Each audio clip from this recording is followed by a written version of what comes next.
এখন থেকে নিজের বাড়িতে আর কাজ করা যাবে না। নিজের বাড়িতে কাজ করলেই আপনি কাজের বুয়া। কারণ আপনি আর আমি ছাড়া সবাই অনেক রিচ, সবাই নিজের বাড়িতে 100 থেকে 200টা কাজের বুয়া রাখছে। আপনি বাড়িতে একটা কুটোটিও নাড়বেন না, কারণ যদি আপনি কুটোটি নাড়েন, আপনি নিজের কাজটা নিজে করেন, তাহলে তো আপনি বিশ্বের সব থেকে বড় কাজের বুয়া। আমি একটা ভিডিও আপলোড দিয়েছিলাম যেখানে বলছিলাম যে বিয়ে না করেই আমি সংসার করতেছি, নিজের কাজ নিজে করতেছি। এই ভিডিওটা আপলোড দেওয়ার পরে কত মানুষ যে আমাকে পানি দিয়ে ধুয়ে দিছে যে আপনি তো একটা কাজের বুয়া, এই জন্য কাজ করেন, আপনাদের কাজই হচ্ছে কাজ করা, এসব অনেক কিছু আমাকে সহ্য করতে হয়েছে। যাই হোক, পুরো ঘটনা আমি শেয়ার করব পুরো ভিডিওটা দেখবেন। আমি অনেক কুড়ে মানুষ, কারণ আমি অফিস করি, মানে বাসায় এসে হাতের গোড়ায় কিছু না পাইলে রান্না করতে আমার মন চায় না।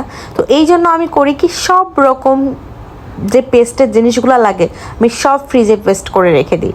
যেমন আমার কাছে কাঁচামরিচ পেস্ট আছে, রসুন পেস্ট আছে, আদা পেস্ট আছে, তারপরে এই যে মটরশুঁটির কিন্তু এখন সিজন না, কিন্তু আমার কাছে ঠিকই মটরশুঁটি আছে। এটা কি বলেন তো? এটা হচ্ছে মৌরি, খিচুড়ির মধ্যে দেওয়ার জন্য। খিচুড়ি আমার খুব ফেভারিট গাইজ। জিরা পেস্টও থাকে, বাট জিরা পেস্টটা ফুরাই গেছে। তো এরকম অনেক কিছুই আমার কাছে পেস্ট করা থাকে। দেখেন মটরশুঁটিগুলো একদম মনে হচ্ছে জ্যান্ত তাকিয়ে আছে আমার দিকে। তো আজকে হচ্ছে আমার নতুন কোনো কিছু একটা পেস্ট করার ডে। আমি অ্যাকচুয়ালি সব কিছু পেস্ট করে রাখি। যখনই প্রাইসটা একটু কম থাকে তখনই আমি পেস্ট করে রেখে দিই, আর যখন প্রাইস বাড়ে তখন আমি শান্তি মতো খাই। তো প্রথমে হচ্ছে আমি যে কন্টেনারগুলো রাখবো ওগুলো আমি ভিম ওয়াশ দিয়ে সুন্দর করে ভিজাই রাখছি, যেন ওর ভিতরে প্লাস্টিকের কোনো গন্ধ না থাকে। আমি সবগুলাই কাচের জারে রাখছি, বাট কাচের জারগুলো আমি পাই নাই। অ্যাজ ইউ ক্যান সি, এটা না বোতলের মতো হইলো, এটা কিন্তু বোতল না, এটা নিউ একটা হচ্ছে কৌটা। নর্মালি আপনারা সবাই জানেন টমেটোর প্রাইস সবসময় হাই থাকে, কিন্তু এখন একটু টমেটোর প্রাইসটা কম আছে, 30 থেকে 40 টাকা। আজকেও 50 টাকা করে সেল করতেছিল, বাট আমি 30 টাকা দিয়ে পাইছি, নিয়ে আসছি। অ্যান্ড টমেটোগুলো দেখে বুঝতে পারতেছেন টমেটোগুলো অনেক ভালো।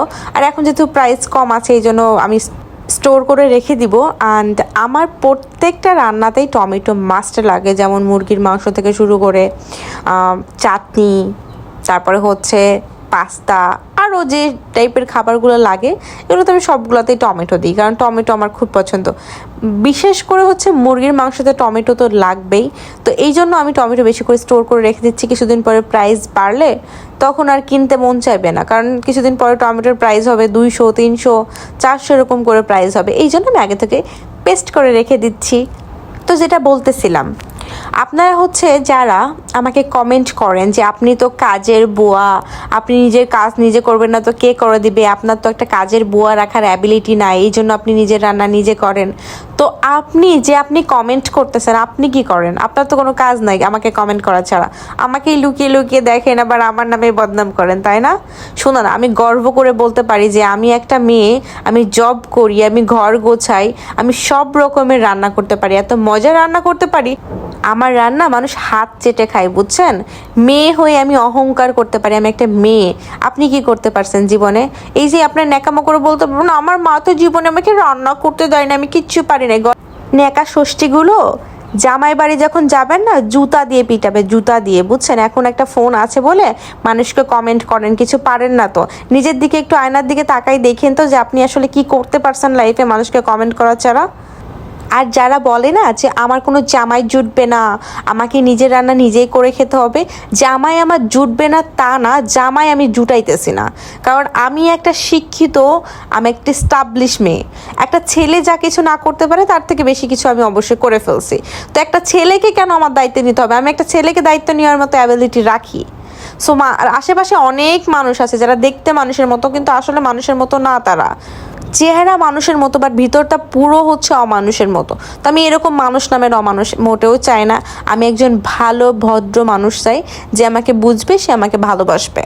তো এরকম একটা মানুষ চাই। আমার টাকা পয়সার প্রতি মোটেও লোভ নাই, বিকজ অফ আমি যথেষ্ট পরিমাণ ভালো একটা পজিশনে আছি। অন্যের টাকার প্রতি আমার কখনো লোভ ছিল না, নাই। যে আমার জামাই হবে, দুজন মিলে আমরা লাইফে স্ট্রাগল করে দেন লাইফে ওর একটা পজিশনে যাব। নাহলে আমার টাকা পয়সা গাড়ি বাড়ির প্রতি কখনো লোভ ছিল না, নাই। আর যারা আদ্দামরা বেটিগুলো আছেন উল্টাপাল্টা কমেন্ট করেন, তাদের বলতেছি লাইফে এই বাজে কমেন্ট ছাড়াও কিছু করেন, মনটাকে একটু সুন্দর করেন, বুঝছেন? আর যারা আমার শুভাকাঙ্ক্ষী আছেন তাদের সবাইকে বাই বাই, টাটা, সবাই শেয়ার করবেন।